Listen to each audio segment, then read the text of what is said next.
अभी तक जिन्होंने आरआरबी टेक्नीशियन का फॉर्म नहीं भरा है वे भर सकते हैं। 8 अप्रैल 2024 रात के 12 बजे तक का टाइम है। तो आज हम बात करेंगे टेक्नीशियन ग्रेड 1 सिग्नल की एग्जाम पैटर्न और सिलेबस के बारे में, जिसकी कुल वैकेंसीज है 1092।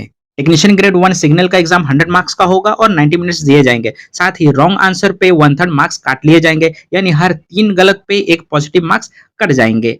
इसके क्वेश्चन के डिस्ट्रीब्यूशन को देखें तो जनरल अवेयरनेस के 10 question 10 marks, general intelligence and reasoning के 15 question 15 marks, basic of computer and application के 20 क्वेश्चन 20 मार्क्स, मैथमेटिक्स के भी 20 क्वेश्चन 20 मार्क्स और बेसिक साइंस एंड इंजीनियरिंग के 35 क्वेश्चन यानी 35 मार्क्स। तो इस पे गौर करें तो बेसिक साइंस एंड इंजीनियरिंग को काफी वेटेज दिया गया है और बेसिक ऑफ कंप्यूटर और बेसिक साइंस ऑफ इंजीनियरिंग को मिला दे तो 55 मार्क्स का आ जाता है, यानी काफी ज्यादा क्वेश्चन इनमें से देखने मिलेंगे।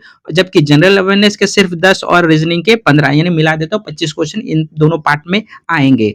अब सिलेबस पर आते हैं तो जनरल अवेयरनेस में वैसे क्वेश्चन देखने को मिलेंगे जैसे जनरली दिए जाते हैं, यानी पॉलिटिकल इवेंट्स, नेशनल और इंटरनेशनल गेम्स के अवार्ड्स, इंडियन हिस्ट्री की बात करें तो freedom struggle, ancient India, Gandhi era. फिर पॉलिटी की बात करें तो एक्ट्स अमेंडमेंट से रिलेटेड क्वेश्चन, किस पोस्ट के लिए कितना टेन्योर यानी कितना कार्यकाल होता है वगैरह वगैरह। फिर ज्योग्राफी के क्वेश्चन, एनवायरमेंटल इश्यूज में वाटर पॉल्यूशन, एयर पॉल्यूशन, शोर पॉल्यूशन, कभी कभी एग्रीकल्चर से भी क्वेश्चन दिए जाते हैं। फिर साइंस एंड टेक्नोलॉजी से रिलेटेड इवेंट्स और फिर इंडियन इकोनॉमी से रिलेटेड क्वेश्चंस। ये सारे क्वेश्चन को प्रिपेयर करना है जनरल अवेयरनेस में। और जनरल अवेयरनेस के लिए सबसे अच्छा ये होता है कि अपना खुद का नोट्स बनाना है, इन सारे टॉपिक्स को सर्च करते हुए, इससे आपका दायरा बढ़ेगा। फिर ऐसा करने के लिए आप कई वेबसाइट का इस्तेमाल कर सकते हैं। ऐसे कई वेबसाइट्स है जो डेली बेसिस पे ये प्रोवाइड करवाते हैं। अब रीजनिंग को देखते हैं तो इसमें analogy, number series, coding decoding, simplification, syllogisms के question, Venn diagram, data interpretation, statement assumption, statement conclusion, statement argument वगैरह, क्लासिफिकेशन के क्वेश्चन, यानी इस पर गौर करें तो इसमें वर्बल रीजनिंग के क्वेश्चंस ज्यादा देखने को मिलेंगे।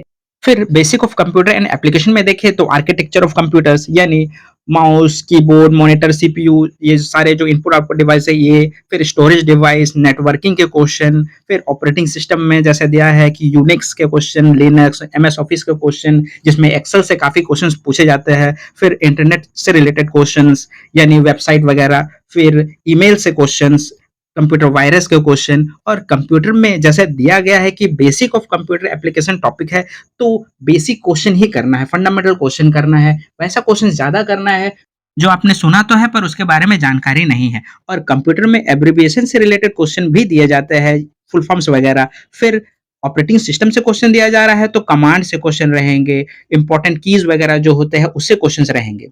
अब मैथमेटिक्स में आते हैं तो इस पर्टिकुलर एग्जाम में यानी टेक्निकल ग्रेड 1 सिग्नल में मैथ्स में परसेंटेज, प्रॉफिट लॉस, एवरेज वगैरह को जगह नहीं दिया गया है। जबकि क्वेश्चंस जो आएंगे वो है नंबर सिस्टम से, क्वालिटी इक्वेशन से, एपी, जीपी, एचपी से। फिर ज्योमेट्री कर लेना है, कोऑर्डिनेट ज्योमेट्री कर लेना है, हाइट एंड डिस्टेंस, मेंसुरेशन से क्वेश्चन देखने को मिलेंगे, यानी एरिया, वॉल्यूम वगैरह सब। फिर सेट्स से सारा कुछ कर लेना है, वेन डायग्राम से करना है, स्टैटिस्टिक्स से क्वेश्चन दिए जाएंगे, प्रोबेबिलिटी से भी क्वेश्चंस रहेंगे, यानी कि मैथ्स से इस तरह क्वेश्चन देखने को मिलेंगे। फिर आगे बढ़ते हैं बेसिक साइंस एंड इंजीनियरिंग से जितने भी फंडामेंटल यूनिट्स होते हैं उसके एसआई और सीजीएस फॉर्म्स, फिर उसके डायमेंशन भी देख लेना है। फिर मेजरमेंट से फिर weight, energy, speed, velocity, density, work, power, energy, इन सबको देख लेना है। इनसे रिलेटेड जितने भी क्वेश्चन उसको कर लेना है। जो भी ये टॉपिक्स मेंशन किया गया है इन सबको देख लेना है। फिर इलेक्ट्रिसिटी से charge, field, intensity, circuit, conductor. फिर मैग्नेटिज्म के क्वेश्चन को भी देख लेना है, इलेक्ट्रोमैग्नेटिज्म को देख लेना है। इस जितने भी पोर्शन को गौर से देखें तो पता चलेगा कि इलेक्ट्रिसिटी और मैग्नेटिज्म को अच्छा से कर लेंगे तो बहुत सारे क्वेश्चंस को एग्जाम में अटेम्प्ट किया जा सकता है। उसके बाद फिर डिजिटल इलेक्ट्रॉनिक्स में देखें तो electronic device, micro processor, micro controller, measuring instrument, LCD, LED, CRT, CRO, transducer वगैरह से क्वेश्चन दिए जाएंगे।